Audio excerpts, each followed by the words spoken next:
Welcome back, everybody. It's 8:30 on the 5th of August. Today would be a unknown day. Tuesday.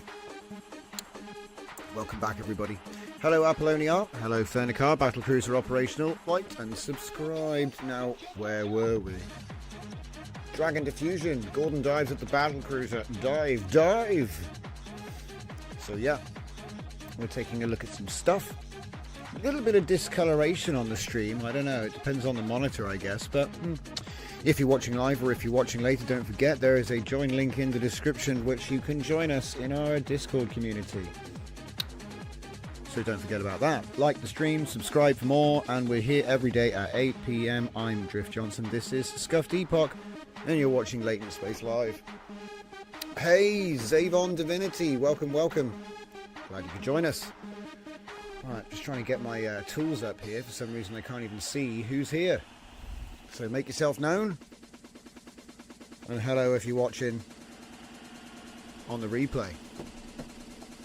Zavon Divinity says, I need to find a way to speed up generation with WAN 2.2 because I can't use Tcache due to streaming multiprocessors. Is there still a way to generate fast WAN 2.2? And yes, there is. And we're going to be looking at that momentarily. I was just generating some video just earlier. Posted up a little video on X, so you can find me at x.com/mushroomfleet, and we just put up a little video. This one, it's some extremely fast happy hardcore that's AI generated. Wait for it. You can't hear it, but if you want to hear that, because it's conflicting with the tunes on the actual stream, go ahead and watch that on X. And if you don't watch it on X, you can get it in our Discord. Because like I say, you know, I don't make you go to X. It's just a place that we exist, right? And we generated all these videos using my Sharona V4, which we just trained on live show the other day. But I never had a chance to test it. So, as you can see here, this is the training where we have used Replicate, and we've used the Ostris WAN LoRa trainer, uses H100 hardware, took an hour and 38 minutes. This was quite a big model, guys. This wasn't a small test set, this was a big one. A consistent character with all custom artwork. We did 2,000 steps because it's 100 images, that is times 20. So if you have 100 images times 20, now you have the step count. LoRa rank is 32, add and wait bit, one batch. Resolution is 1428, which is much higher than everybody else recommends. It's about twice, it's more than double what most people are training in, because the default is for 640-480. And so we did a bit of research with AI, and we found our new magic number, which is 1920 by 1088. Okay. Which is what the images are generating in right now. That's what we were just looking at. These are 2048 by 1152 because we're generating in a 1536 by 1536 base. Okay, but it was trained at high resolution, and I hope you can see that's the character's face, guys. So we did it. We've kept the identity. Yeah. Ta-da! I actually think that the backgrounds are much better now. Like, the funny upshot of this is we're going to get better. I'm gonna retrain my data set on these images with Flux. That's the plan. We're going to do an infinite loop backflip trick. Yeah. Have we got another one yet? There we go. Boom. Look, these images are way better, guys. Before, the background sucked, and there was a lot of like this weird sort of spherical metallic pumpkins everywhere. Now we're getting cool tech. The outfit is correct. That's the same character. You could say there's a little deviation from shot to shot, but I would say it's recognizable as the same character. Like I say, you can be the judge. We're going to leave this on while we're talking. So, what did we do? Well, we took our best Flux character set. So if any of you guys are model trainers, you will have your favorite Flux character data set that you already made. So we trained that on WAN 2.2. And we trained it at the settings I just showed you, right? 1428, so it's high res. And then when we come to make our images, I actually think they look nicer than Flux. The composition isn't quite so insane, you know? We'll see if it makes any mistakes, but like the sorts of mistakes we were getting from Flux aren't there. The backgrounds make more sense and a little bit calmer. The character's definitely still consistent. That's her outfit design. Like, there's the occasional variation. Oh my goodness, why is there a big skull there? Look, it's the pumpkins. That's the pumpkin prompt. So part of it is me, you know, with my captions. See, what happened was, if you were there for the live show, we were all trying to figure out what the hell do we caption that, and I went metal pumpkin, and it kind of infected the entire thing. So it's a good example, though, you know. Thanks, Ivan. Good image, indeed. Yeah. And like I said, they're all very good. Dragon says, I think I've had like 2 missing limbs out of 500 images in WAN. Very, very low rate of balked images. Yep. I think it's part of the fact that it has to be consistent in order to make video. Do you know what I mean? How are you going to make video if you can't be consistent? And so I think it's just naturally going to be more consistent. Also, we're seeing like things getting pulled out that we don't normally see. You know? But what impressed me was just with the captioning alone and the curated samples, it was possible to do consistent character image LoRa with WAN. And look, we're generating in 2048 by 1152. So that means there's no upscaling required. Say you want to go YouTube, you just plonk it in. It's bigger than 1080 by, you know, it's bigger than 1920 by 1080. So actually there's a bit of cropping, or you have to shrink it very slightly. So this is saves so much time. It's like half the workflow is the upscaling part of it. I don't even know what is happening here, but the pose is right. So a few things to note. We are using a clip vision.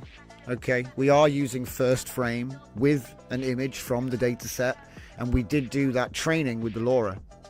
But here's the best part. You see these images that we're making now? I'm going to use them as first frame for video next. Because here's my theory, guys. When we're doing image to video, we're using images which are kind of made from shapes and numbers which weren't in model maybe, right?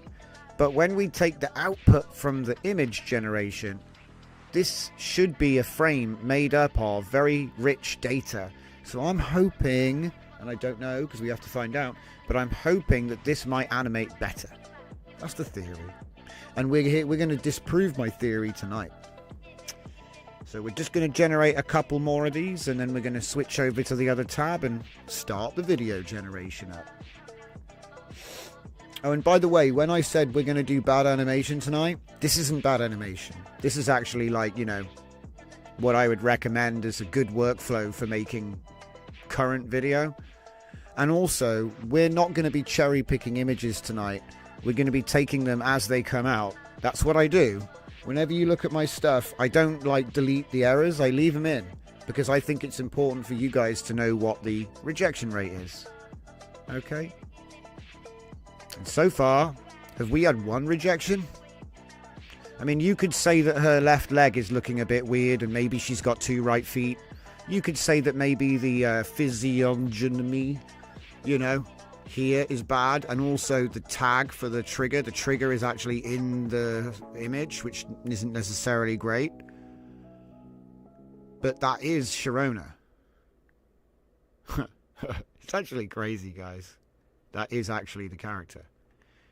I mean, yeah, she doesn't really have black socks, but it, like I said, a little bit of variation is okay. I'm not going to be too crazy about that. I mean, if you really cared about that, you could Photoshop it. You could do other things. I'm not fussed.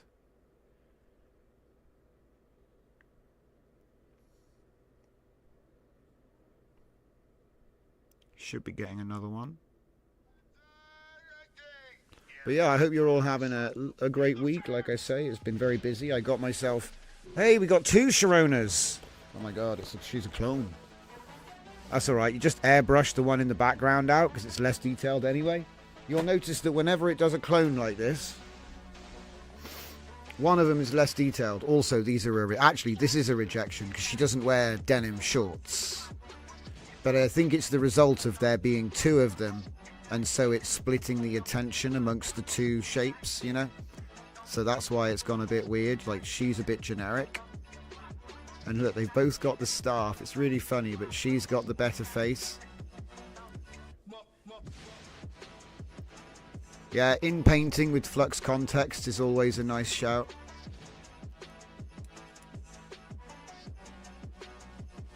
But yeah, the quality of the images is nice. It's actually doing a better job of drawing the world right now.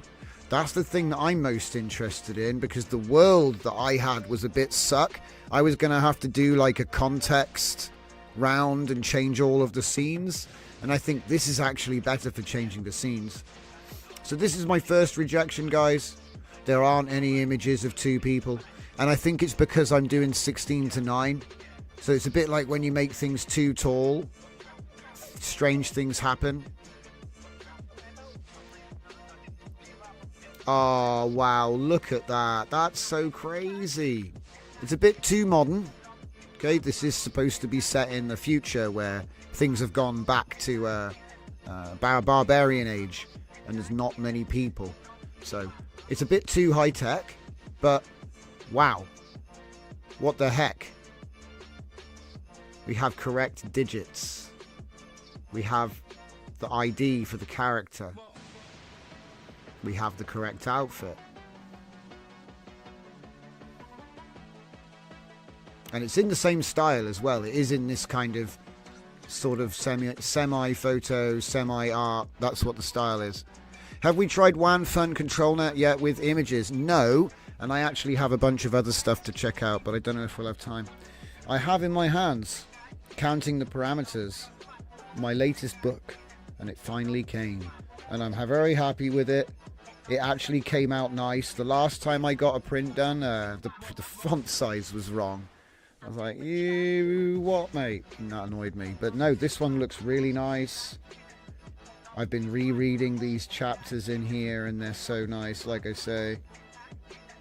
It's funny because in the process of doing the research and writing this, I actually learned a lot more about AI and the backstory to a lot of stuff. You know, like there was a lot of extra deep information which I'd revealed with the agents. And oh, there's a title missing on that. Oh dear. I've identified a problem. Oh no, I need to stop looking at it. The what is that? Is that the chapter? The chapter's missing from... Oh, that's a flaw in my template. God. Because I know what happened, right? The title was there on the chapter, and then when we made it into a book with InDesign, it made that chapter page flow on the left side where there's no title. So then it doesn't have one. That's amazing. I'm going to have to like educate myself and find out why that is and fix it. Oh. Does it happen for every time there's a chapter on the left page? You know, in a book, you have the left side and the right side. All of the titles are on the right side, but when it put the chapters together to make the book, the chapters went from being on the right side to the left side. So now, wait, none of them have them? Oh, boys, we're going to have to do a second edition. I'm putting this down. The content is amazing. They screwed the print up. But it's readable. It just that the chapter titles are missing. There's like a blank page. You're like, oh, I guess a new chapter's starting. It probably just reads like a really long book. But to be honest, there isn't even a table of contents in the first edition. Vernicar says, where are the pumpkins now? I know, there are pumpkins. There's a whole pumpkin patch. But I'm just going to drop that image from the new dataset. Look at this. This is an amazing image to train on. And she's perfect. This is crazy. Because she's not supposed to be overtly in any direction. Right. Her furs give her +6 survival skill, I guess. But yeah. It's set in a warmer world, which is getting colder, but it's not cold yet.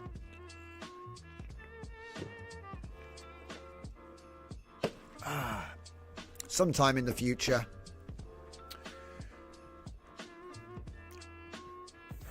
You've not been able to stop making images, so not tried. Yeah, this is the thing. When we found out that the images were so good, here, we're not even showing the full here. There. 2048 by 1152. So it is actually about as big as you're seeing on the screen. It's almost 1-to-1 because I do a 2K monitor and it's squished down for the show. But I'm actually amazed at how accurate it is. Yeah, there's going to be a few mistakes here and there, but that's acceptable. It's crazy. I think we wrote 2 books on this. We've written 2 books in this story so far. Because I'm trying to cook up the 3rd book. Trying to figure out what's the point. It's set in a future where there are no cities. You know. But I don't want to bore you with the stories. You guys want to wait for the book to come out. Oh! Guys, I've been holding out on you.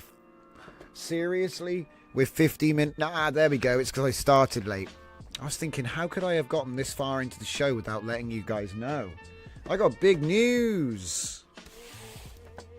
Oh, man. What, you mean aside from, like, the book being published and all this craziness? Yes. I have the confirmation. My new story writing system works.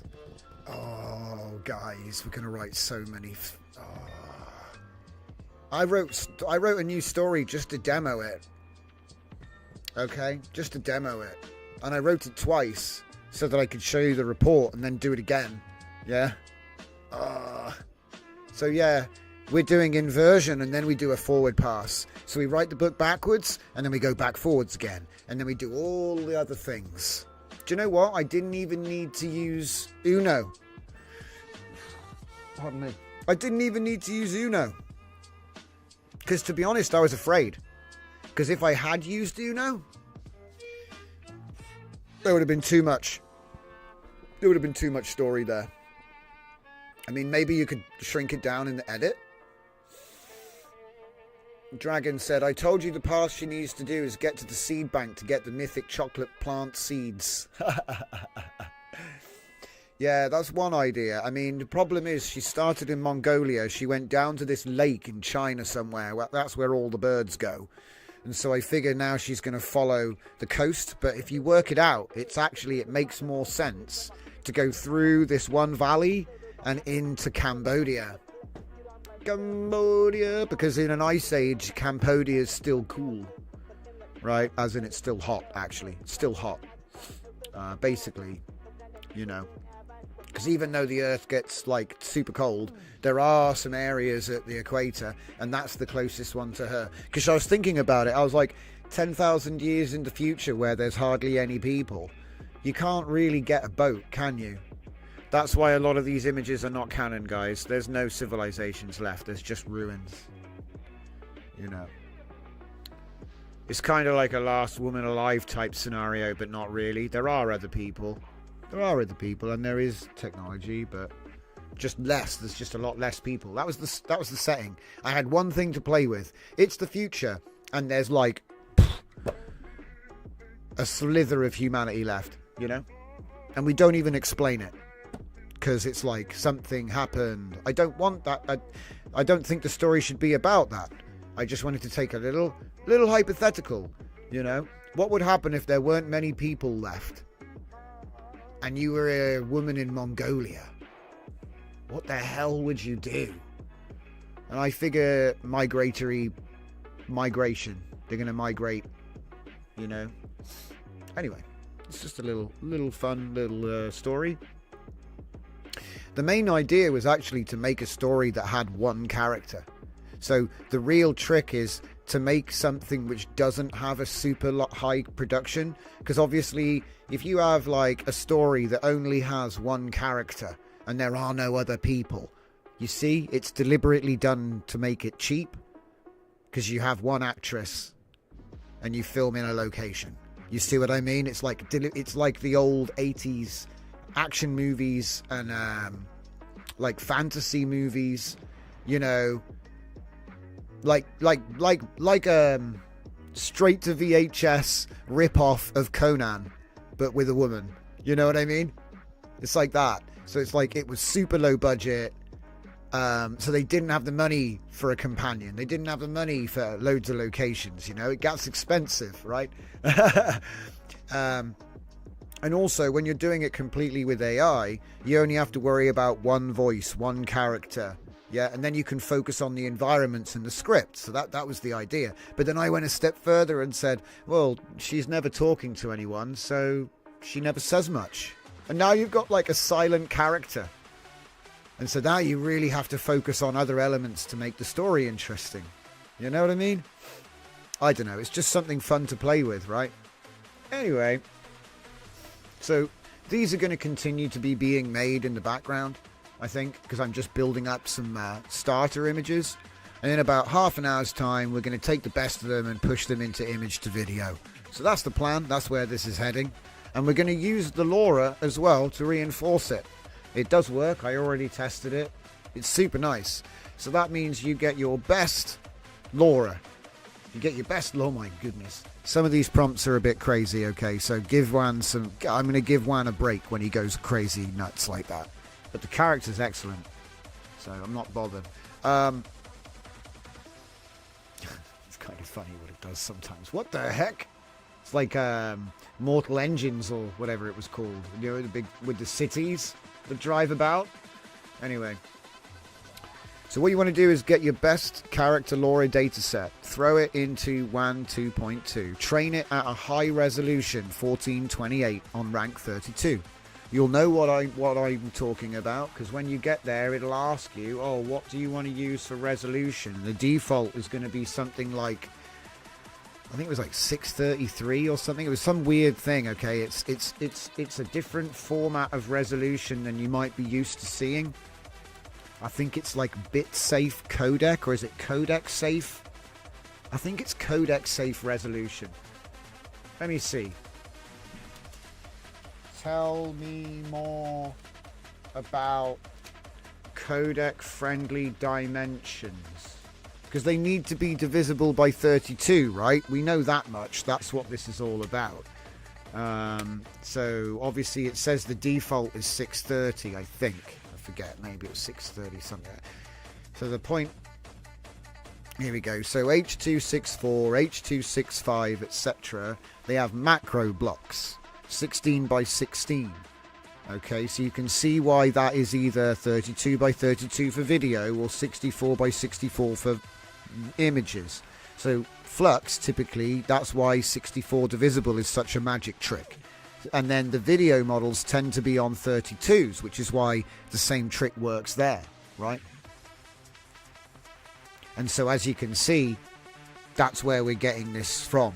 So it's not like we're just pulling these numbers out of our back ends, you know what I mean? So when the trainer says that is 480p, that lines up, doesn't it? 854 by 480, okay? And then 1280 720 is already divisible by 32, so that means 945 would give you the 720p sharpness. And then because we're training, so I would actually train video LoRa's at 945 because they're going to be coming out at 720. But if you have the system to generate video at full, you know, 1088, shortest, yeah, then go for this, because we can do that. We can go bigger than that, in fact. Okay, so I'm actually starting to wonder, can this thing train higher than that? Because think about it, we're actually, like, the video discussion ends at 945. Because, yeah, but here, with the image generation, we're actually going to 2K, right? So it might be possible to train higher. I'm going to ask him now, what would be 1536 by 1536? Because, oh man, I don't even know what that would be. Because you'd think that's just going to be the same. You'd think it would just be this. Like, let's have a look. If it says height width, 1170. It's already codec friendly. Really, really. We're finding stuff out about it's the numbers. 1170.3 though. I can't do that. 2.36 megapixels. Okay, let's just give them a bit more context to play with here. I'll say we can use 1536 by 1536 as the maximum pixels when selecting the 16 to 9 aspect ratio, which must be divisible by, I'm assuming 32 for the model architecture, but it may be that it only applies to video, so that's another little nuance we might have to explore. Aspect rations, guys. Get your aspect rations. Divide by 0, says Fernicar. Yeah, let's do it. Luckily for us, 0 is usually hardwired to mean auto or... But yeah, you shouldn't divide by 0. You might create a new universe. In fact, divide by 0, guys. You're creating new universes. I've changed my mind. For 16 to 9 aspect ratio with maximum dimension of 1536 and divisible by 32. Let's verify. Bing, bing, bing, bing. Good. Cool. So what is the number? So what is the codec safe number? Don't tell me it's just 1536. I bet it is. Don't tell me it's just 1536. If it is, I'm going to retrain the model like now. Codec safe notes 32. Oh my god. He's lost the plot. Yeah, I know. God damn it. Hang on. Okay. Right. Okay. Wait. Doesn't he give me the list somewhere? This is so funny. 9:45. It's like I'm like dripping. We're getting the information, but it's like I'm like trying to milk a cow. So next, just be cryptic and let him figure it out. He loves a good puzzle. Dragon says if you train it too high, I tried 4K and it blows up. Yeah, that's not surprising. I know that. We're finding out if we can get closer to 2K. Because we can render at 2K. We can't render at 4K. Not without it causing loads of problems. I tested it out. Remember when we did it the other day? And we pumped it up to 3072 base to make the tiles for the generation? Because it's not tiled, guys. I'm talking about the divisible by, which is like an imaginary tiling grid. But yeah, blah, blah, blah, blah. We did it and it makes weird stuff happen, you know? But that's okay. I mean, maybe you want weird stuff to happen, but...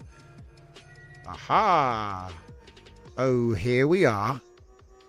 Right, okay. So, right. This is like a little puzzle for me, guys. I'm sorry, but I think it's worth it. I think it's going to be...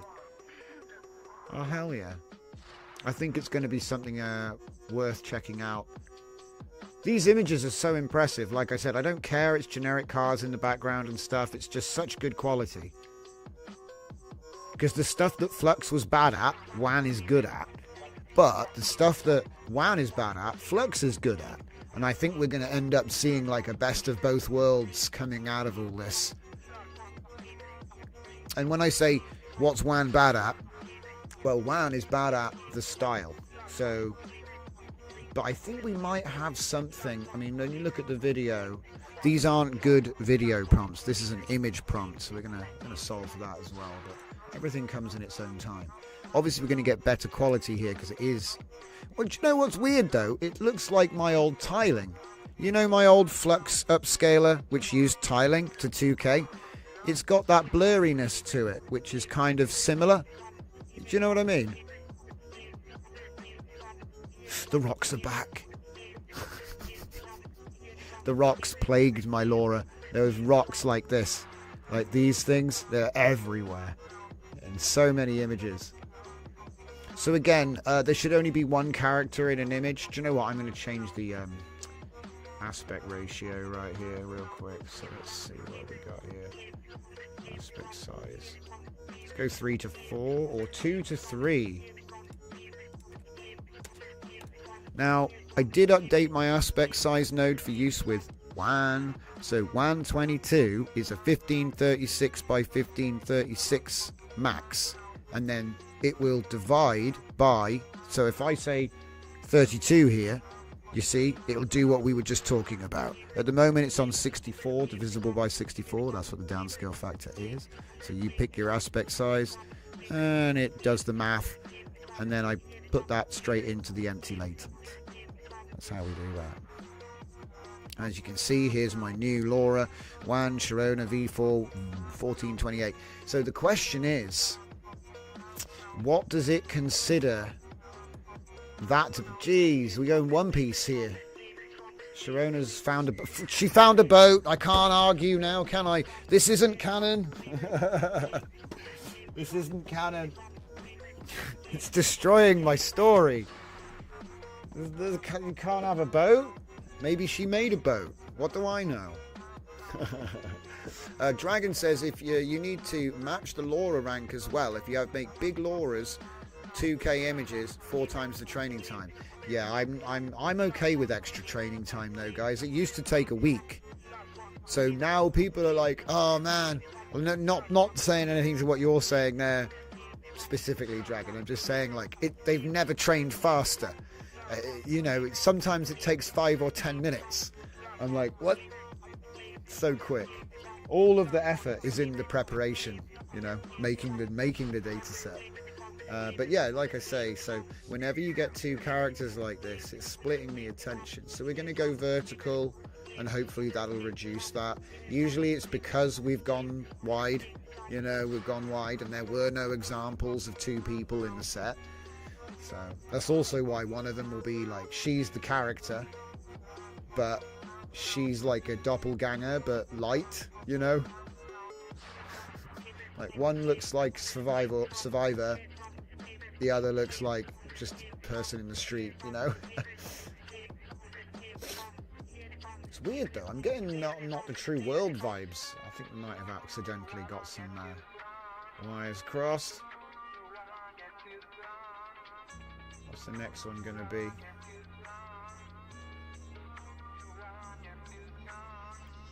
So yeah, what I want to do is I want to retrain this with the higher setting and see if we can achieve a higher... Oh wow. Oh no, it's doing what I said. When you make it tall, 1280... Look at that though. Native 1280 by 1080. Wait a minute. Hang on a minute. I said 2 to... Oh wait, I said 2 to 3. Maybe I should go 3 to 4. So yeah, 1920 by 1280 native generation. Maybe she has a twin now. Who knows?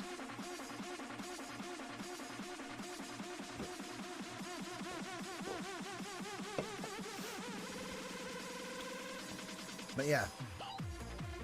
So let's stop that for now. Run. Stop. And let's go to... Is it this one? No, that one was a joke in the end. Uh-oh, go away, please. Right. Here we go. So, I have a thing and I have a prompt. Whatchamacallit. And what I want to do is I want to find out what the best enhancer should be. So to that end, I need to actually like compare it. So I've already got my system's Zenkai control prompt in here so that I know that the prompt matches the image that's being put into it. Okay, so that eliminates it from being a bad prompt. Yeah, so I know that the prompts that go in match the image that goes in. I don't have to worry about that, so I'm saving myself some time, right? Because it's not about that. It's about what happens next. For all of these, we're going to be using Clip Vision H on that first image. Okay? It's being resized to SDXL. Okay? So it's going to be a 1344 by 832. Now, I would put that up, but I don't know what my system can... I don't know if my system can... Because we're going to be putting it into this 1088 by 720. Isn't that a bit weird? Seems okay to me though. It's just a bit of a 1088 by 720. Hang on a minute. Let me just figure this out. Hang on a minute. 1088 by 720.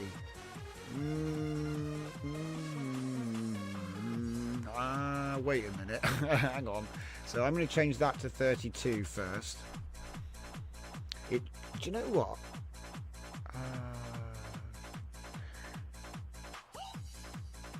Right. Get. What is it? Get image size. Get size. Is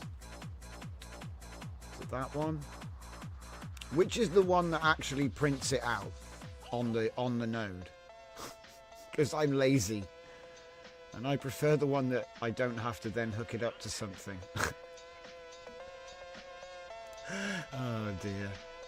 What am I going to do, eh? Yeah, what I'm thinking is just plug it in. Just plug it in. But I want to know that the values aren't silly. Right, let's... Do you know what? We'll just do a show any twice because it's like all I can do. I feel like there should be a way to display things. Let's do it. So what do we got? 8, 12, and 8, 12, and 8, 12, and oh. I only actually wanted it to do that, but I guess it's going to run the whole workflow now. Come on. Oh, dear. I just want to know what that is.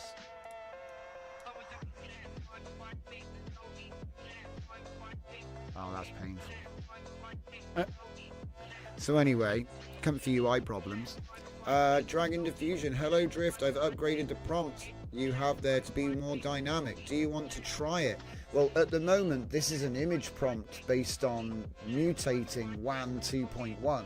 But I think that something we're going to spend a bit of time on tonight is replacing this with something else or something newer. Because that was for the 1.3 billion model, not the current 14 billion. Hey, Zeus, welcome to the show. And hello, Kirk, if I didn't see you coming in there. Oh, look, it started making video, guys. Bloody thing. Doesn't it feel like hitting traffic? Oh, yeah. Somebody asked about making the video faster without losing quality. Well, there's a number of ways of doing that.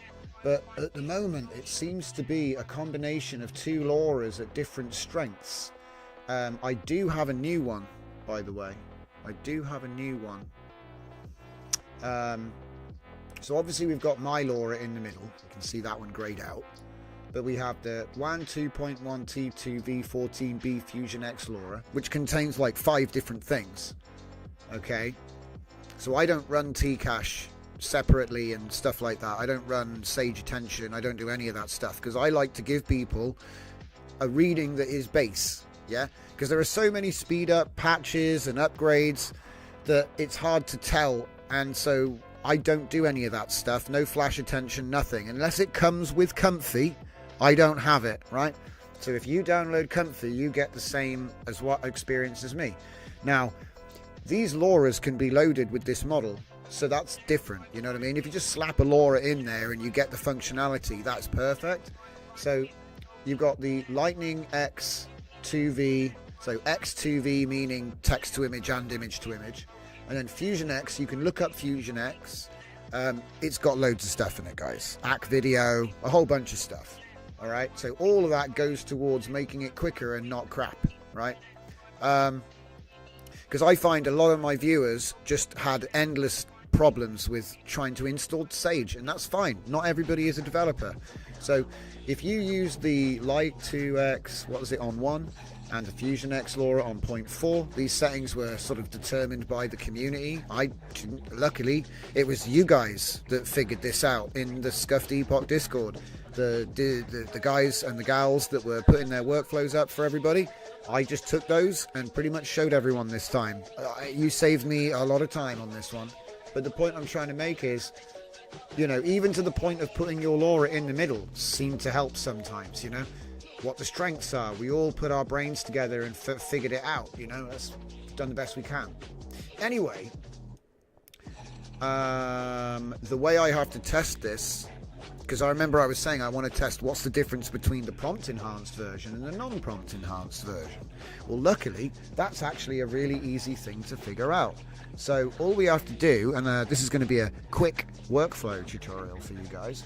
So we have the enhanced thing up here, and we have the node which just spits out the perfect prompt for the image every time right here, because we already went to the trouble of making our control prompt dataset, which works with this node here. Now, obviously, if you don't have that, you can just use manual prompting and manual input image. It makes no difference. All this does is make sure that the pairings are correct without me having to waste time on the show. That's all it is. And then up here we have this. My image prompt enhancement system for WAN is available on the LLM prompts repo on Mushroom Fleet GitHub. But anyway, we're using Polaris 4B Preview Q8 for this one. But if you want to use an OpenRouter API to Claude or an OpenAI to GPT, it's all the same thing. It's the system prompt which is going to be more important than, ironically, the AI that you're using, because they kind of have parity, right? Some are better than others. They're on a league table. You know, you get to choose based on hardware. So at the end of the day, if you're paying for it, you're going to get more than if you're running it on a heavily quantized laptop. But yeah, okay, that's like normal. But like I said, this is a great option if you run on a desktop, so it doesn't take up too much headroom. For a laptop, I'd use Qwen25VL because it has an image input and you can run it under 4 gigabytes of RAM. Yeah, because as good as Polaris is, I don't think it can take an image input. I haven't tried though. I think maybe they're going to add that soon, but it's a preview, so it's a very, very good model though. So we're going to get our first video, and looks like it's cooked, or it's not actually a video. Doesn't look like it's actually videoing. Don't you love it when it doesn't, when the video doesn't video? It's 1.7 kilobytes of movement. Don't know why it wasn't previewing, but yeah, bit of an anticlimax, I guess. So, how big was it in the end? I don't even know if it's my... come on. What's this? Windows is windowsing. Okay, so it came out at the size 1080 by 720. Right, cool. And did we actually get our other... No, it never told me what that was going to be. So I feel like this isn't working. That's why I'm hesitant to use it at the moment.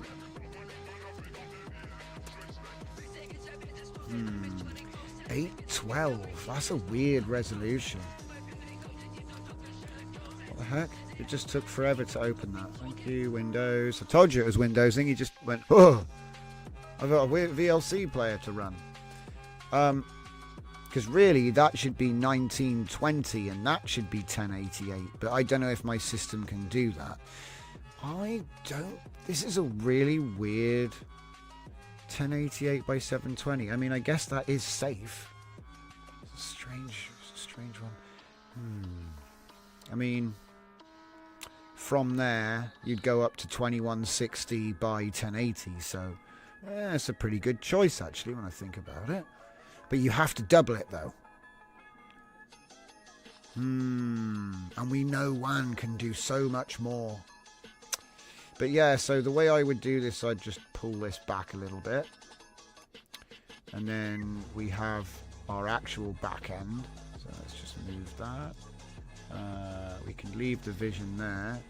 And then we have the prompt, right? So there's two ways to play, as far as I can see. You have the same... what is that there?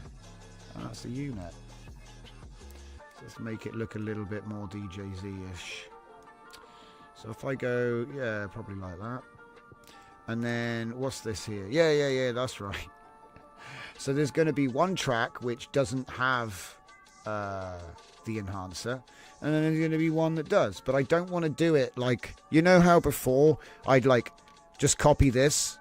And sure, you can do that. You know, I could have just gone copy, paste... and then take that out, done. Now, and yeah, and then of course you want to take the actual prompt and put it in there. And now we've done it. We're done. Do you see what I mean? We've got no enhance, right? No enhance. And then we've got up here, we've got, the enhanced prompt. Okay? And there's nothing wrong with doing it like that. Should I just move it back to there just to bring it in a bit? Just bring it in a little bit.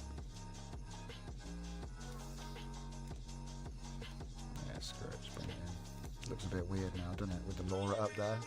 Hang on. Ooh.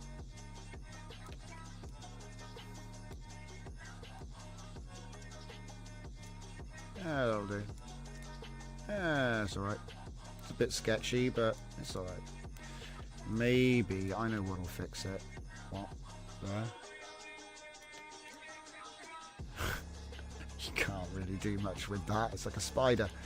Alright, so this works, right? And there's nothing wrong with doing it like this. And this is how everyone does it. And this is how I teach people to do it. And it works, right? And obviously, if you wanted to do a different comparison somehow, you'd make another one and another one and another one and another one. But something I've been showing people lately is a way to do it with just one. Yeah, just do it with one. And the way I did it was right here. So I've already got it ready. Don't need to build it. Super easy to understand, I hope.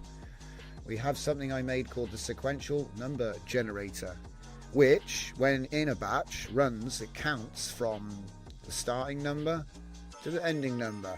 Can be used for many things, but what I'm going to be using it for here is to drive the switch number. Okay, so there are 10 things coming into switch any, right? The number goes out, and that would be whatever they are. In this case it's text prompts, but it can be anything that goes in a switch. And what we're going to do is there are 10 things in the switch. So the number counter goes from 1 to 10. So that means every time you batch 10, it'll do every single one of these once. Okay? So this is a way of doing a fractal randomizer with multiple prompt lists. But that's just one application of this idea. So obviously it works with prompts. Okay? But I hope you can see, like, this turns into like a counter where no, whatever this is, if there's 4 in here, you put 1 to 4. And then when you do 4 on the batch, or even if you did 100 on the batch, it's going to go 1, 2, 3, 4, 1, 2, 3, 4, 1, 2, 3, 4, 1, 2, 3, 4. It's based on the idea of a distributor for spark plugs. That's where I got the idea. Okay, and obviously you can use these in many ways. Like I use them for video effects. So say I want to load a folder of videos, and then I have a workflow that's doing special effects to video. And basically what happens is, with the distributor, you can set up a rack of 8 or 9 different effects, and then you can have the random videos, hundreds of them, go in, get edited, and it will do pattern 1, pattern 2, pattern 3, pattern 1, pattern 2, pattern 3, or whatever you programmed. And then when you come in and check the videos after you've been sleeping all night, like you should be, you'll see that you have all those different effects. And you can actually go as far as saying, say you've got like a musical structure to the video. Say you have a plan for the storyboard for like a music video, for example. If you've got preset effects that match a beat, you can make the videos as long as that beat section, and then be like beat, beat, beat, thing, beat, beat, beat, thing, and have it work like. So with a little bit of planning, you can do a lot of stuff really easily, and it's fully automated. Right.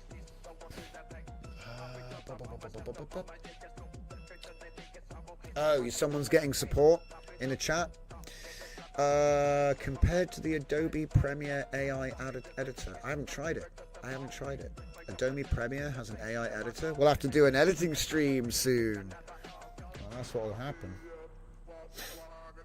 But like I was saying, so, if I just want to quickly show you how you could actually make that work. So, for example, with the thing that we were just looking at, here, of course, we had two workflows, right? We don't need 2 workflows, we only need 1.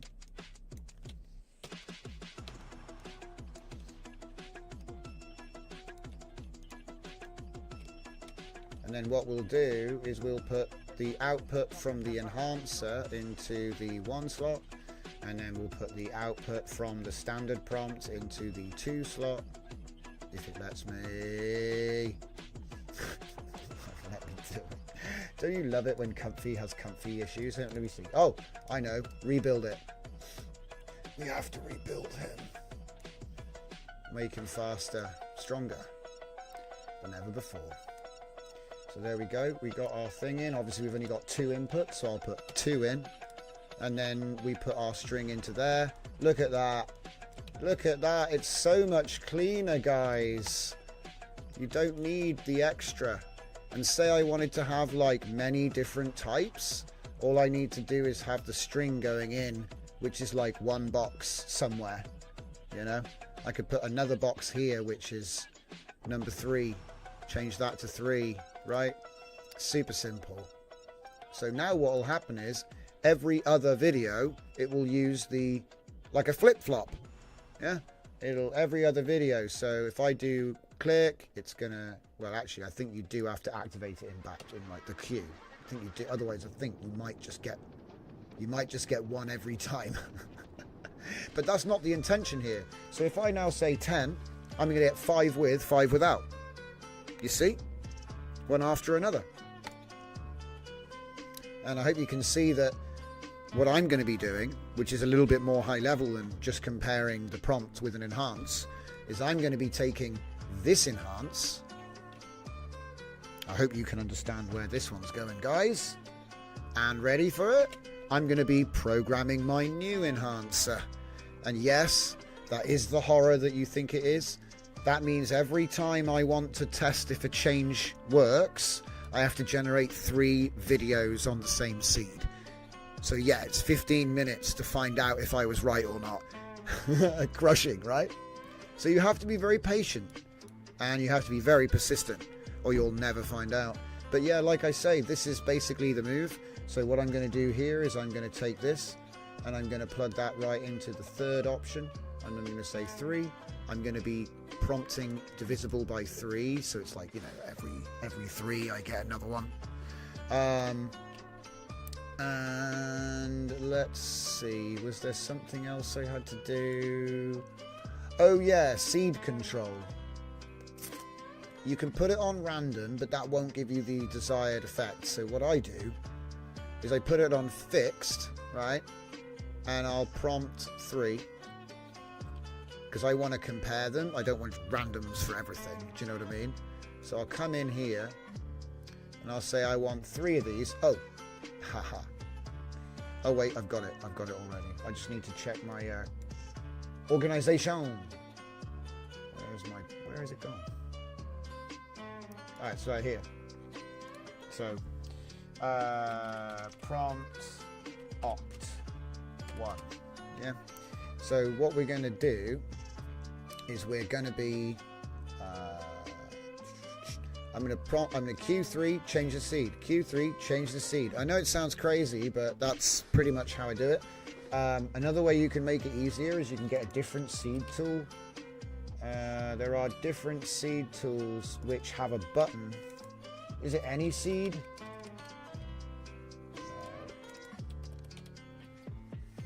One of them. What did we just do? Is that? What's this? Okay, guys, I don't know what that is. Easy seed. There you go. I knew it was easy seed. Didn't I type easy seed, but it had a space in it? My God. So yeah, like I said, if you take easy seed and throw them in there, now what we can do is we can just click a button to change it, which is a lot better than, you know, what we had before. And because we've got it on 3 here, so check it out. It's added 1. That's not exactly what I wanted, but yeah, it's all right. So I would click 3. It's going to give me the 3 I want. And then, yeah, that's not really, I want it to give me 3 when I click manual. Shame. It is what it is.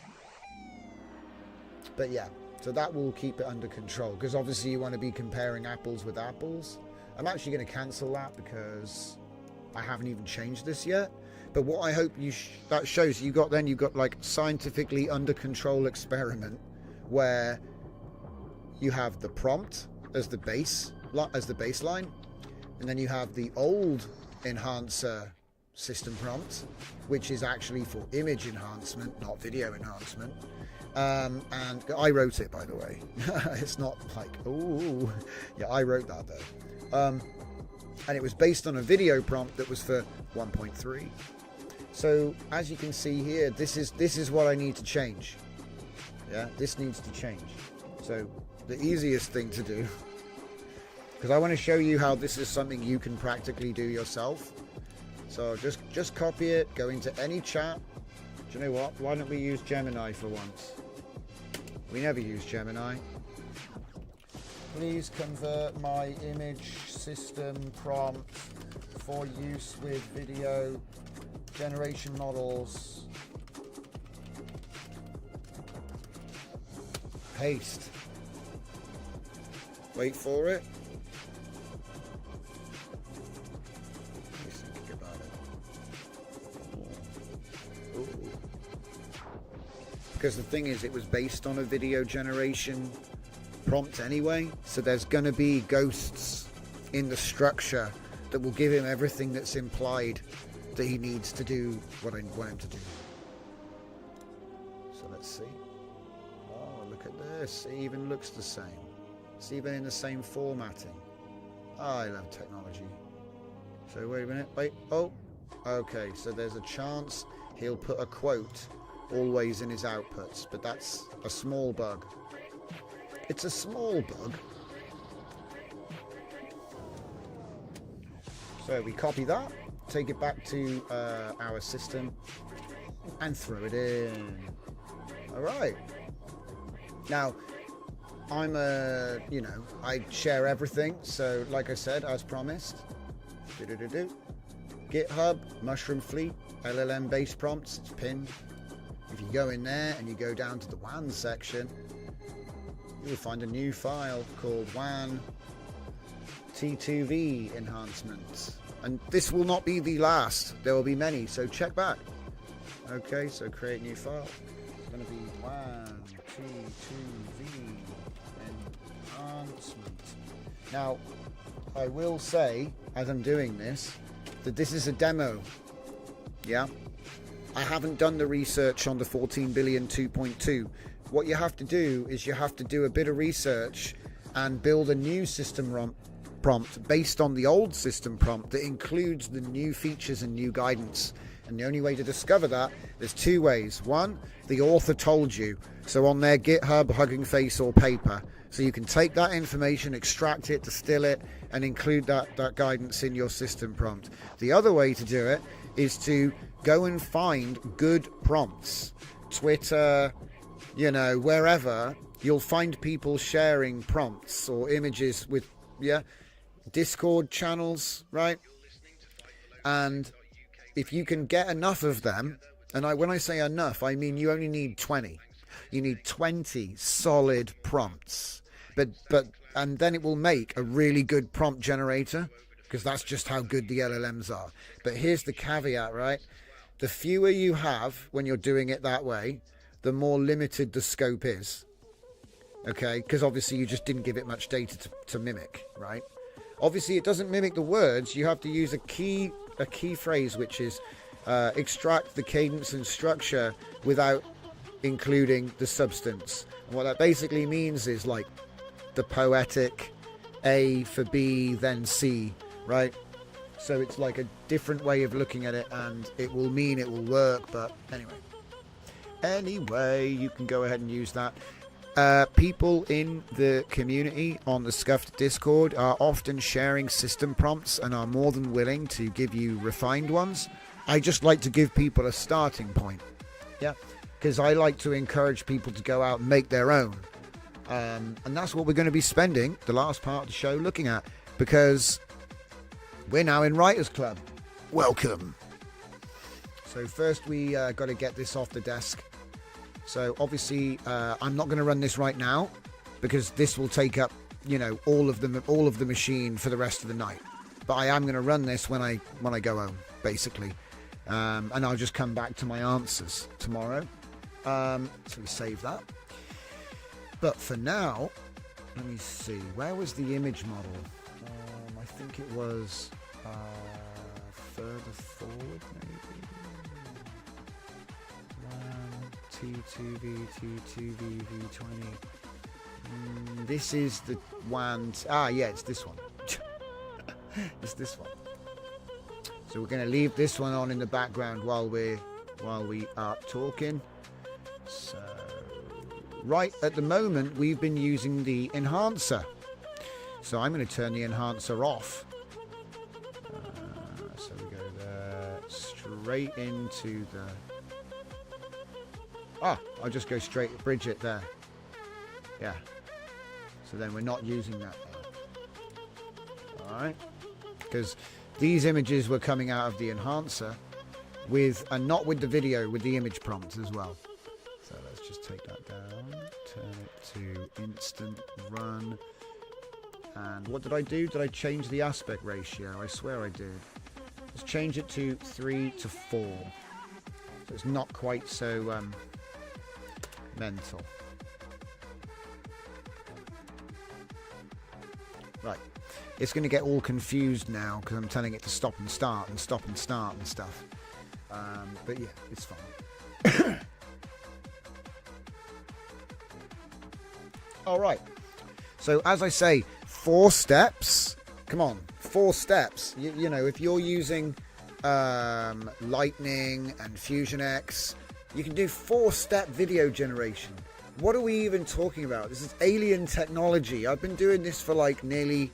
We're in our 2nd year, okay, of doing the videos. Because I just did the work in the first couple of years. I wasn't really public. And the thing is, it's like... We're talking about 4-step video generation here. Sometimes I just have to take a step back for a second. 4-step video generation. 1, 2, 3, 4. Video done. Blows my mind. Anyway, that's enough of that. So I want to show you my latest. Yesterday, because we're in Writers Club now. Welcome everybody. Welcome, welcome. Yesterday, or rather on Sunday, I discovered a new law of physics. Isn't that fun? we discovered a new law of physics with AI. Now, that's a bit of a wild claim, I would say, but it falls on deaf ears because, of course, we live in a world where everything is fake, and it's kind of like poignant in my opinion, because when you think about it, right, if you just say, oh well, everything is fake, you'll never be fooled.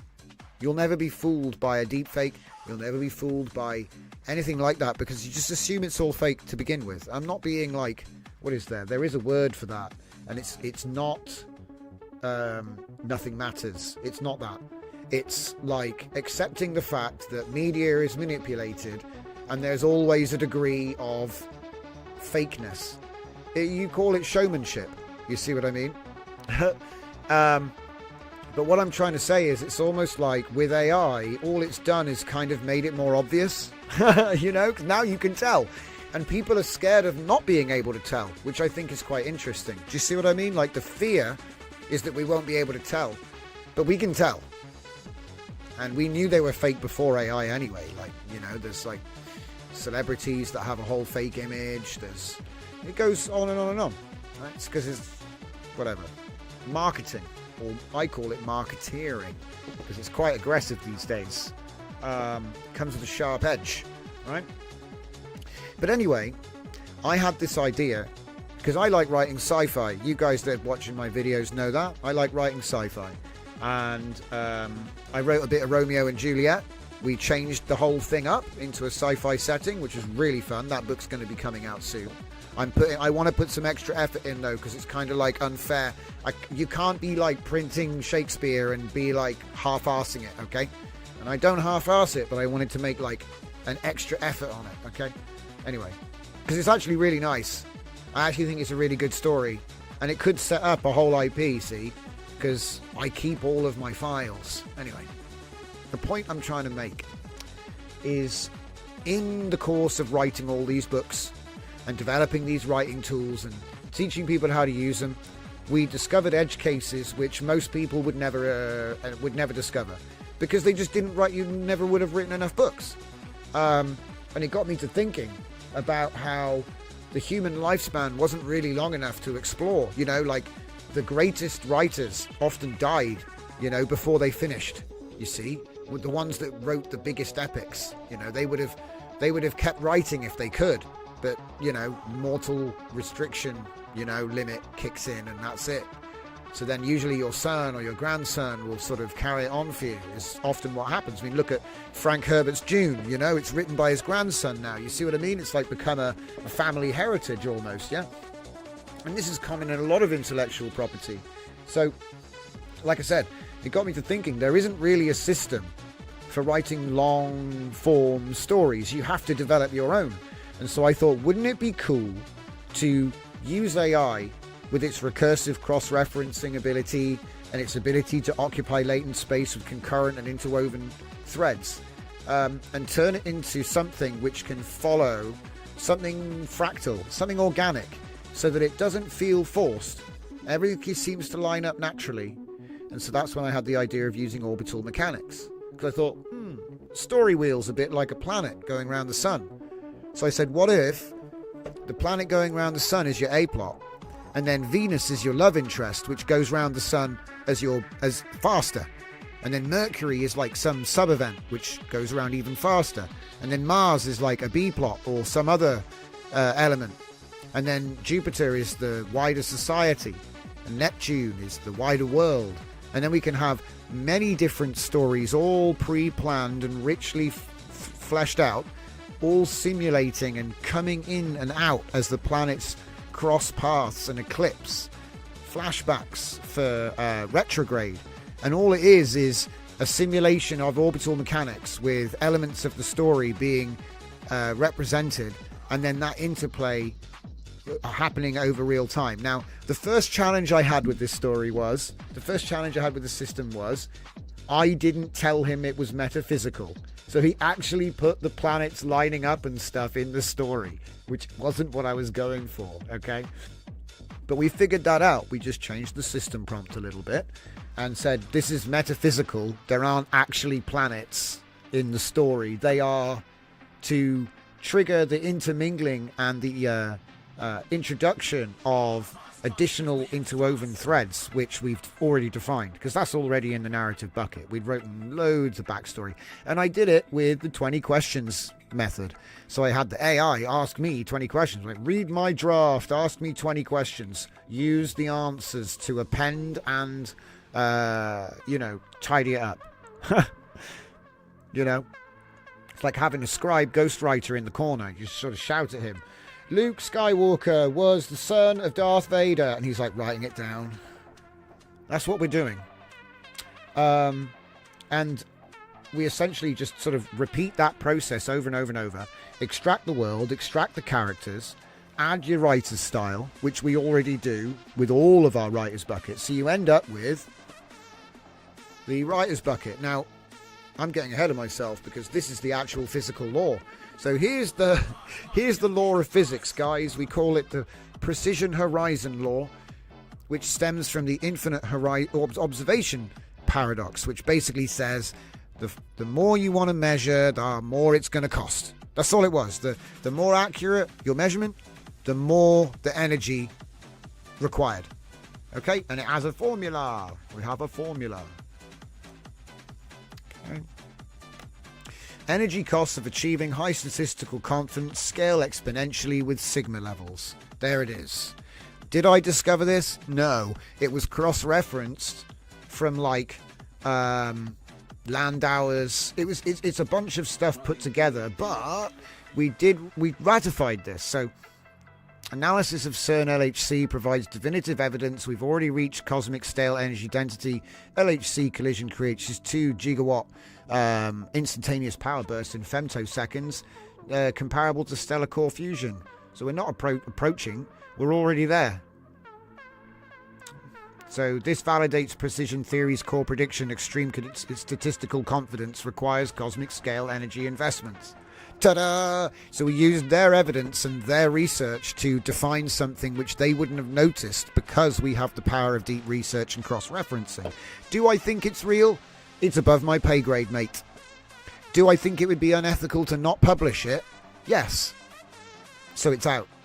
Now, I'm not completely insane. And after talking with Mr. Super Fake Name, we came up with a plan. And that plan is very simple. Open source the research workflow, which I already did. So, paradox, validation. So in other words, I used deep research to invalidate all my ideas, but it actually just supported them and made a formula up. I was like, oh. Developed it by using Landauer's principle, Lloyd's cosmic computational limit, quantum Fisher information, blah, blah, blah. I don't have a particle accelerator, so it would be a straw man to ask me to prove it. Even though they already published their data and it agrees with me. But it's not my idea. Cross-referencing data is a discovery, not an invention. I keep saying this, And I don't claim any credit. I give it up for open source research because I'm not in physics. But the point I'm trying to make here, regardless of whether this is real, this is like a nice research method. Okay, because you use the AI to do your research. You use the AI to prove it wrong. You then use the AI to write that into an actual paper or essay, and then you check it for errors and edit yourself and publish it. Now, that's the point we're actually at. Okay. Toy boxes for the universe. Oh, I love it. Anyway, so I'm not mental. We used this to write a hard science fiction book, guys. That's why this is writer's room, not physics time, yeah? Because hard science fiction requires things which are at the edge of science, not just mundane, okay? So we have our stupid AI discovered new law, and we have a scenario. No one's going to read it. It's on GitHub. There's no academic connection or credential. I don't have a degree. It's going to get forgotten. So what do? We write a book about that. Okay. We write a book about that. So here is my precision horizon. It includes the paper itself as the hard science fiction backbone for this work of science fiction. Okay. It also has Eli 5 because Eli 5 is the Explain Like I'm 5 version of the paper, which I made so that you can have casual conversation in the novel without it being like super high tech, but you also have something better than a glossary of terms. Remember in our science fiction, we'd put the technobabble into a folder and say this is the glossary of terms or the technological nomenclature or slang for when you're doing street talk. Yeah. So if we take a look at Eli 5 real quick, Eli 5 is like, check it out. I love this. AI is such a wonder. Listen to this. So what is sigma max equals, right? What is that? What is sigma max? It sounds like a meme. Imagine you're trying to count all the bought toys in a really, really big toy box, like the universe. The equation is saying the most toys you can possibly count depends on 3 things. E universe, how much energy or stuff is in the toy box. More toys, more things to count. KBT, how wiggly everything is. Temperature makes things move around. If toys are bouncing around a lot, they're harder to count. Measurement efficiency, how good your tools are. Like having better glasses to see the toys clearly. Or a flashlight in the dark, but I don't want to complicate things. The big idea, there's a limit to how perfectly you can count or measure anything, and that depends on how much stuff there is, how much everything is moving, and how good your eyes are. Yeah? So it's like trying to count jumping beans in a dark room with a flashlight. There's only so well you can do it, no matter how hard you can try. This is actually a deep physics concept about the fundamental limits of measurement and information in the universe. Yeah. So anyway, this explains what it is. Like, the biggest mistake you could possibly make is sigma max. That's what it means. How wrong your guess might be. Yeah, yeah. So, anyway. So the bigger it is, the more inaccurate you get, and you need more energy to make accurate measurements. So anyway, it's putting a bunch of stuff together, but I don't want to get stuffed in there. So anyway, we have our narrative spittoon. We've seen that one before. It hasn't changed since last summer. I've been using it for over a year. It's brilliant. In fact, I think it's actually a bit of compressed wisdom from the South Park gang therefore, if you go and look online for South Park behind the scenes like development, and they have a whole lecture on because, but, therefore on YouTube. So this is a lot of that combined with some other stuff. But it's mostly that, to be fair. So they had this whole thing that, and then, someone goes into a shop and then something happens is crap and lazy. But Jerry went to the shop because he was hungry, but he couldn't get there because the bus broke down. Therefore, he had to walk.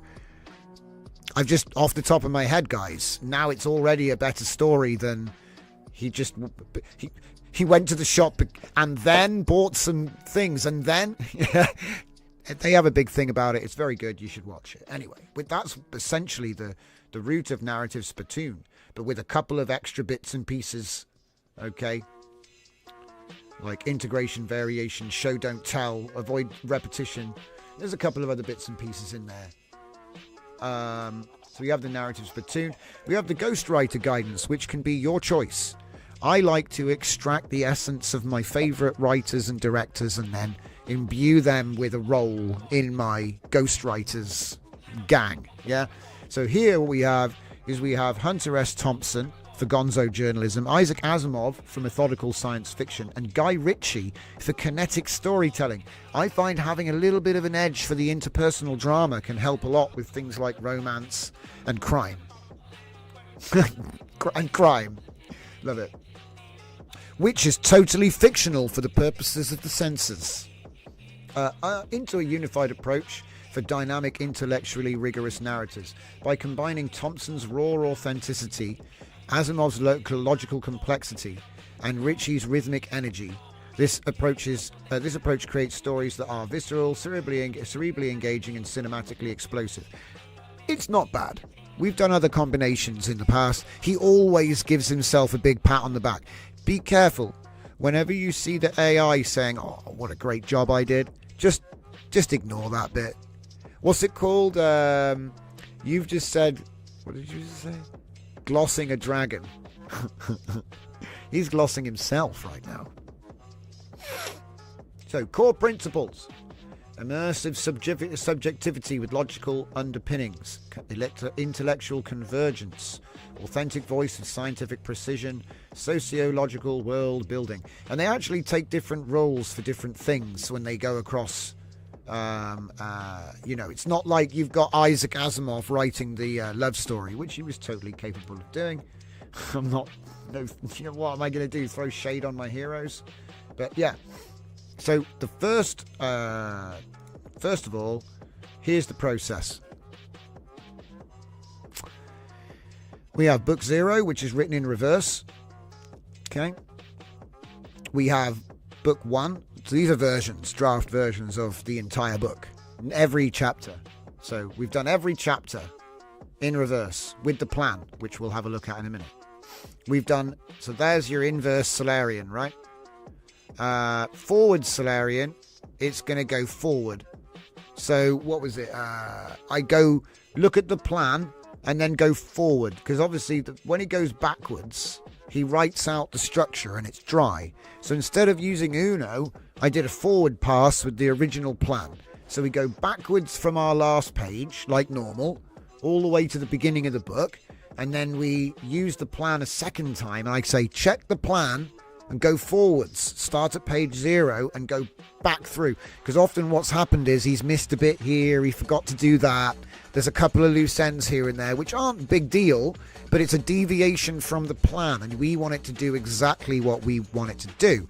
We don't want a random generated nonsense. We want our story written well. Yeah, which is what this is doing. This is a bit like ControlNet for narrative, I guess, but not. You just have to do it all. So anyway, what I did was I've actually done this twice. So if you see book 3 gives us a 12-chapter report. So I'm going to grab that real quick and show you the report because it shows you what I did. And where's it gone? Do I not get a folder anymore? I think Windows is being Windows, guys. Can we have a window, please? Hello? It's like trying to get a waiter at rush hour. What's going on here? What are we doing here? Can I... Oi! It's right there. It's so bizarre. It's like I clicked the button. See, at a time when AI will do anything, Windows is slipping, man. You click buttons, it doesn't do anything. You're like, are we going to be a computer today, or do I have to buy another one? I hope that one day we just get a chip with an AI on it and it pretends to be Windows and Microsoft is cooked. I hope that happens. It's a long stretch, I know, but we'll see. So, like I said, if I come into the story, it's got page 15 and that's it. Here we go. Chapter. Right, here we go. Let's get this one. More windows. So you like buses. So here we go. We've got all these pages here, and obviously, you could read out the entire story, but I'm not going to do that. I'm just going to go to the report. Can we open this, please? What? Just open the file. Are you sure you want to open this untrusted document? Guys, it's okay. It'll be fine. So, this is the bit, because remember, I know I've been going on, but this is my new system, so it was untested, and I was fairly confident with it, but...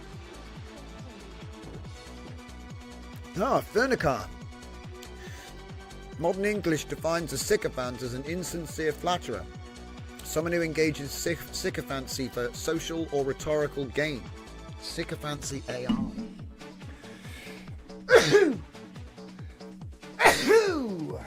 I think you're right. Oh. Tell you what.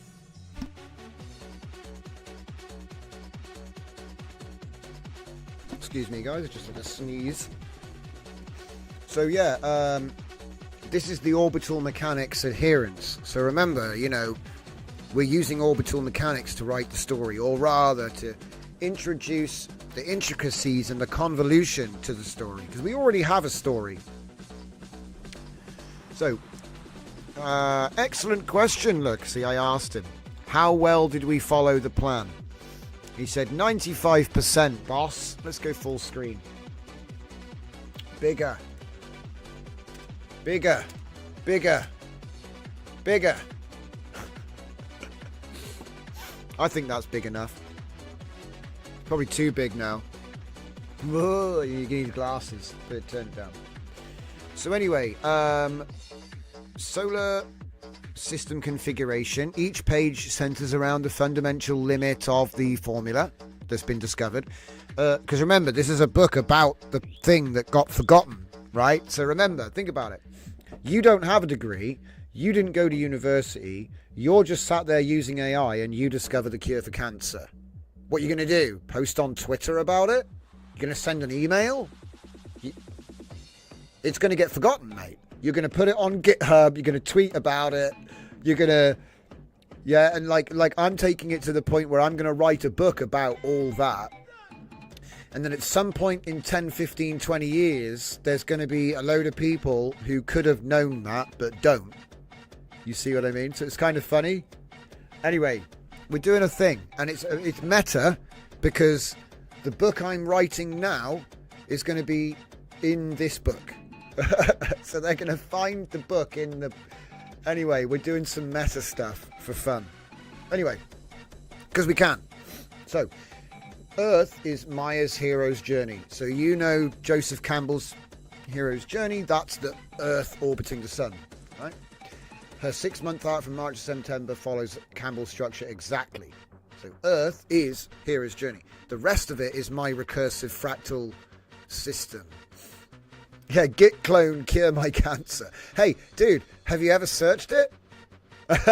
Don't, because you might suddenly, I just found the cure for cancer on GitHub and it's got 1 star. You know, that's kind of like what I've... Anyway, this is Douglas Adams's future. It's Douglas Adams's future. So it's like everything happens, but it's kind of like, there's an irony to it. Anyway, so Venus. So remember, our main character is a woman. So our Venus love interest is James. Okay. So that's a 4.5 month cycle with superior conjunction crisis. So remember, the orbital stuff works. Do you know what, right? What is tarot based on? What are horoscopes based on? So I think I'm onto something by basing plot structure of interwoven storytelling on orbital mechanics, because the computer can simulate it to a level that goes far beyond a horoscope. You know what I mean? It knows the meaning, it knows the connections, the relationships between things that we have to ask it. It's funny. So, right. Mercury, daily life. Yeah. Episodic elements. Mars, station culture. So, you know, they work at a particle accelerator in America. International dynamics with 23 nations. Because obviously there's like international scientists working on the project. Jupiter is the world. So you have global scientific community, CERN, Tokyo International Physics Consortium, and then Prometheus AI. So Prometheus AI is a new AI that gets launched, which discovers my book. Isn't that fun? Because it's able to do all the cross-referencing of the internet and stuff. I haven't explained why they haven't been able to do it for 15 years. I don't want to convolute the plot anymore. It would be easy to say something like, oh, in 2030, digital ID means you can't use AI anymore unless you've got a license. I hate that. It's an easy way to hand wave away the problem, but I'd rather just not say anything. I'd rather just be like, just no one typed it in. Because to be fair, that's probably more accurate and more believable anyway. You know, just no one searched it. Because the whole point is that it was forgotten. So you kind of have to let it be forgotten for the plot to work, you know. But when they turn on this new research AI, it goes and starts connecting the dots and... So critical conjunction events. The Mercury-Venus conjunction. First meaningful collaboration. Triple conjunction deepens their relationship. Is it starting to sound like tarot and stuff yet? I didn't put that in there, by the way. It just makes those connections on its own because it's all based on orbital mechanics anyway. Grand summer alignment, maximum pressure on all fronts. Am I missing words here? Hold on. Let's turn it down a bit. But yeah, as you can see, it's planning out based on the movements of the orbital bodies. If I just keep going down, minor deviation. Now, because I was doing like a trial run, I compressed my story to 12 pages when it's actually 16 chapters. Yeah, so I was doing like a test run for this report. So obviously, you know, all the timing is off, right? One thing I learned is if you're going to do this and your plan has a time schedule, you have to stick to it. So what I did was, oh, you can see there's more. There's more in the report. Okay, I don't want to go on about this. Eventually, I'm just going to publish all of this, by the way. But obviously, I have to publish this after the book just because that's smart. It's not smart to do it the other way around. That's all I'll say. Alright, so we can close that. And if I go back to the book, let's see, is this also a download? Yeah, that's also a download. So now we need to go back to this. So the final book was actually done here, Echo Done V9. But then I decided to do an accuracy check, and I'm going to release all the prompts for each stage. So each stage has a prompt, you know what I mean? Like, we do the reverse here, which looks like the 5-page prompt we use with Narrative Inversion 2. So it's the same process to start. You know, we have our last page, we have our plan. In fact, let's look at the plan before we carry on, because that's the most important thing for the system. So obviously, how did I make this plan? I want to show you how I made the plan, because this, like, oh, you type all this? No. God, no. Let's see. Go to projects. Okay. Don't worry about that. That was a different thing. That was from the other day. So, Precision Horizon book. Yeah. So I want to show you what the project looks like, and then also what the journey system looks like. So in the Claude chat, look, I have my bucket. So if I want to do some work on stuff, just work on making new lore stuff, I put my bucket documents in here, and I'd be like, oh, help me design a new location. And it's going to be in keeping with what I've already established. And then we can update the artifacts accordingly if we decide we're gonna. So that's number one. A nice little pocket environment to do development in. Yeah. So you might have written the lore book, but you haven't done the world, and you have a prompt to extract the world from the lore with a 20 questions interview. So he's going to ask you, and you're going to have a back and forth, and at the end of it, you get your world document. Okay. So that's that. And you do the same thing for everything. Now, Solarian Journey System. So that is the system prompt.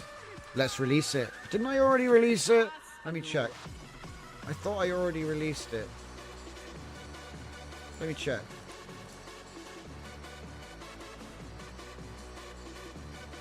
It's not going to be in here. It's going to be in Narrative Inversion Spittoon. So let's see. I don't recall putting it up, you know. So prompts. It's not there, right? So it's time.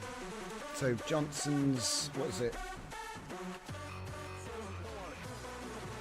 Solarian Journey.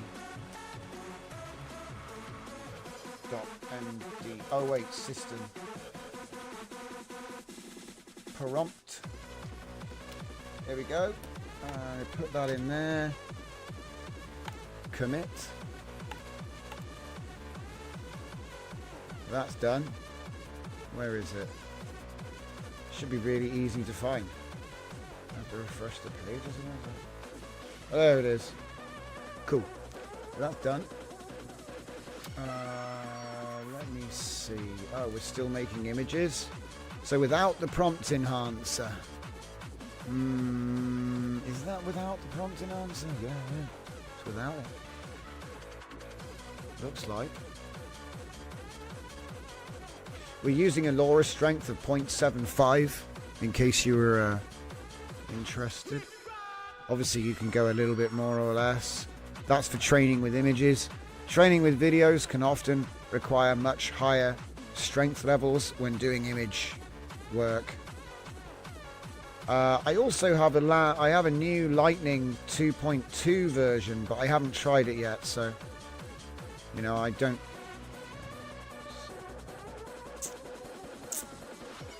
All right, back to this. So yeah, I pretty much used the 6-page story to kick off after having written the last page, and I keep telling him to use the plan. So, you know, the plan was literally made in that Claude agent where we have the system prompt in there. We have our bucket here. So, you know, Ghostwriter guidance, narrative spittoon, Eli 5, the lore, the characters, the world, and then the actual paper for our theoretical physics that we're going to it's going to underpin the whole story. Do you see what I mean? And look, Solarian Journey Story Framework. So if I go up to the top, it's one prompt. So I list all the artifacts that are in the project. We can consider the artifacts in this project. So this is what you have to do with Gemini. He can't read the project instructions document that lists everything. So you just write it out manually in the prompt, you know, just a list of the files that he can see. They're in the project. And then the ghostwriting style guidance used with narrative generation. That's what it is. So it's just telling what each thing is and then go. So we're offering context on our artifacts. So then we say, as we write a detailed structure plan for the creation of this planned story. I love it. Plan for the planned story. We can set the start date to March 11th, 2040. Because the orbital mechanics needs a start date, guys. It's that accurate. It can't just imagine, oh, I guess I'll just choose today. You know, it's a start date. It's got to simulate the orbital bodies. So you have to give it a date. It's funny. I love it.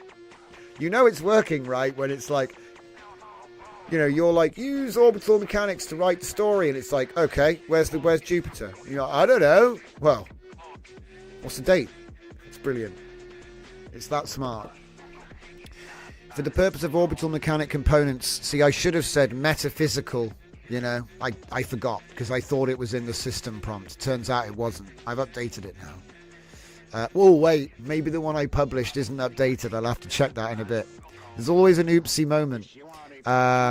So, yeah, the planets should be metaphysical, not actually feature in the story. I think we already knew that.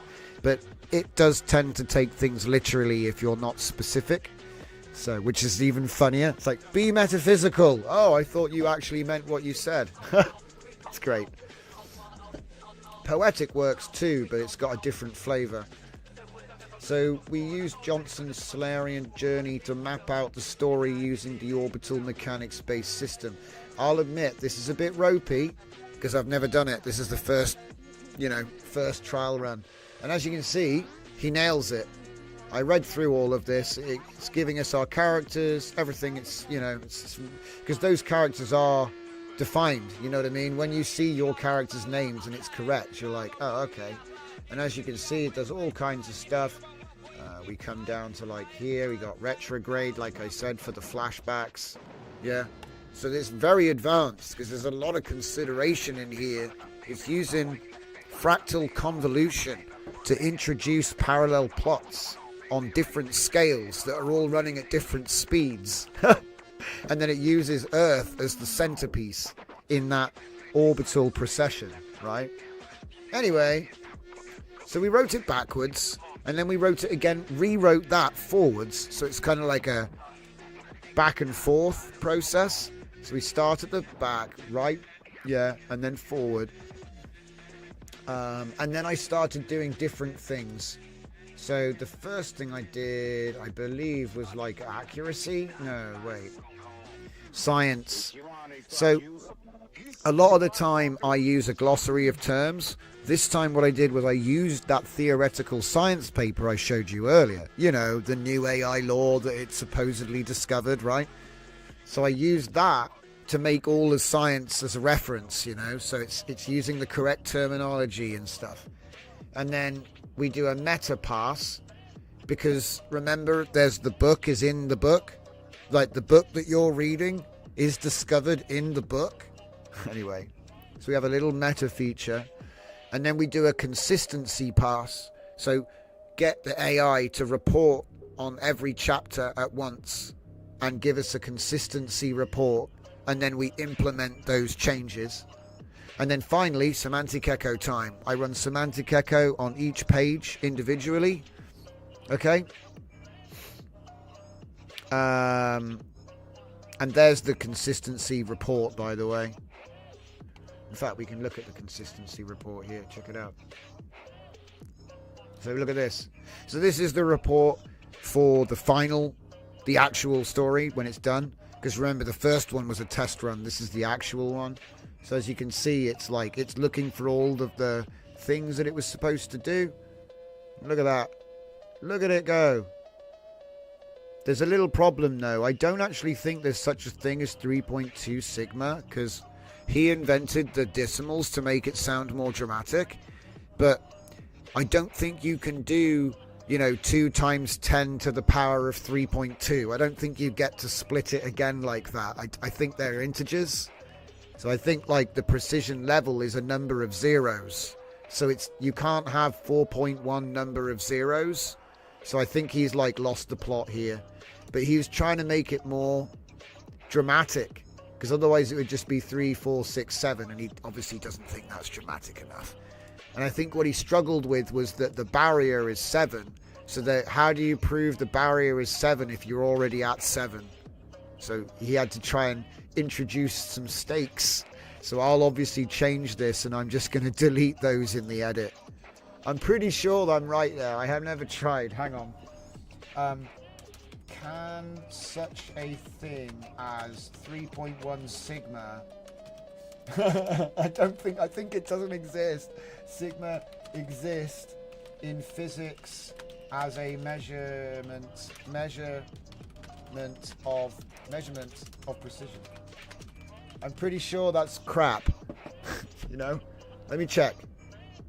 I bet it's going to make me look like an idiot. I don't know. I've just got a funny feeling that that's not correct. I might be wrong. I'm not a physicist. It is valid.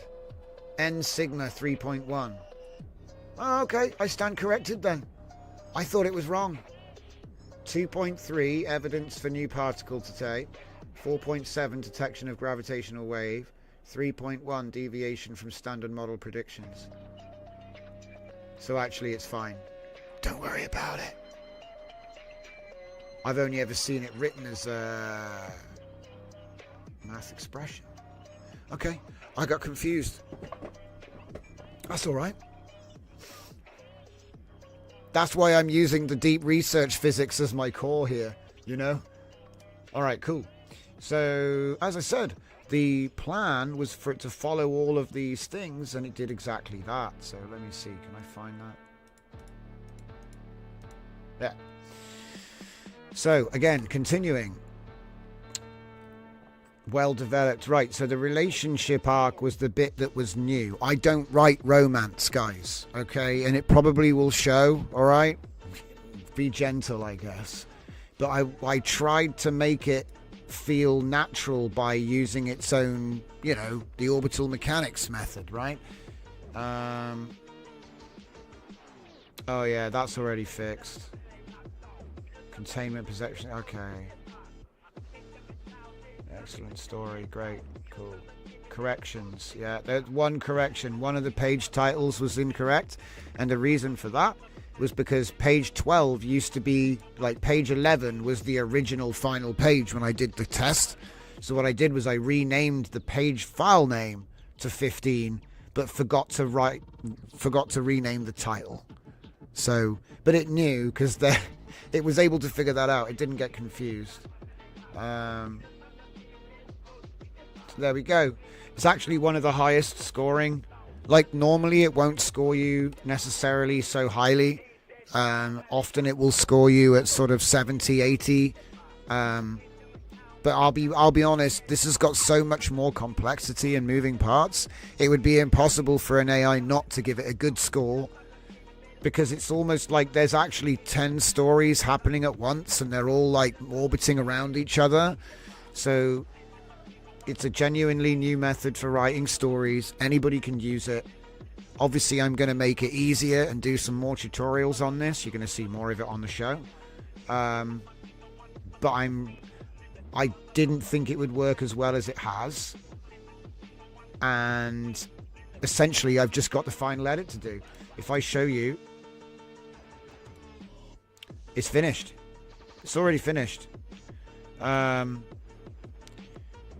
You know, if I go to like, I don't know, page 5, I mean, it's hard to tell, you can't see, but it's not bad. I mean, I need to check it. What I like to do is just like one last read before you put it into a, manuscript and publish. But to be honest, as I was reading it, I was just like, yeah. It's funny, you're just like, yeah, I mean, it's weird, you just got to sort of shrug and you're just like, yeah, it's pretty good. I mean, occasionally it'll make an obvious mistake, but it's kind of like, it's not something that infects the entire narrative like it used to a year ago when you'd write with AI. It's more like a spelling mistake or a blot of ink on the page. It's like obvious error is obvious. And it doesn't infect everything, I don't know if that's the system or just the quality of the LLMs that we have access to now. Either way, I don't care. The ultimate upshot is it's writing time. So there it is, Precision Paradox. So yeah, we're going to get a new book coming out soon, which is The Precision Paradox, a story all about the Precision Paradox. It's a love story at heart. However, there's a bit of a meta thing going on in there for fun. It's like self-referential in a way. And it's based around the whole idea that AI is going to make discoveries and they will be ignored. And in the future, they'll wish they didn't. That's the overriding theme. And then also to trust that there are limits and not all limits should be broken. There's a lot of underlying morality and sort of philosophical stuff going on in the book, but it actually presents itself as a science fiction romance about two people working in a particle accelerator in 2040, and basically they prove the law is real. Yeah, so that's the fiction, right? I can't prove that. So we've written a theoretical thing with AI, and we've written a story about how it gets forgotten and then how it gets proven. That's the theme, and there's loads of stuff going on. But I did it all to demo the new Johnson's Solarian Journey, which is like, I guess, my contribution, or one of them. So there it is. In drift we trust. Spot the reference. In rust we trust, you mean, isn't that? Dragon with the quotes. Zyvon Divinity says, amazing method, thank you very much. Like I said, I give it all to you so you can write better stories. Like I say, writing backwards so it's dry, and then writing forwards to put the flesh back on, then doing all of this accuracy and consistency stuff, and then doing semantic echo at the end. You get to the end, and we did some reports, and they're like, oh, this is 40% AI. I'm like, oh, is it really? I haven't even done any editing yet. So they got no idea, mate. No idea. I haven't even tested this one yet. I'd love to see how much it thinks this is AI. I bet it'll think it's like 10%. It's like, no, it's 100, mate. You just don't know what's going on. It will get to the point where you can't tell. And so that's why my policy is it's all AI. It's all AI. It's all fake. If you don't meet someone in person, he's not real. No offense. I think you should just have that default setting now. Like if I look at my networking, when I worked in networking, that's what the computers do. The computers assume that you don't exist until you prove that you're who you say you are. That's how they operate. And if you're going to live in a world where it gets harder to tell what's real and what isn't, you just have to assume it's not real. when you're talking about what's on a computer screen, you know, what's in front of you in the real world hasn't changed. Because a lot of people say stuff like that. Oh, what's going to happen when everything's fake and you can't tell? And I'll be like, well, I just turned my computer off. It's really simple. It's only on the computer. So yeah, it'll be a while until they get that chip in your head. Alright, enough conspiracies. We've had our fun. That is another show. So that was definitely one of the shows that we ever did. So thank you very much for joining me. We'll be back tomorrow, 8 PM. I'll be no doubt back with something new. Don't forget to check out the Discord, subscribe, like the show, and I'll see you all next time.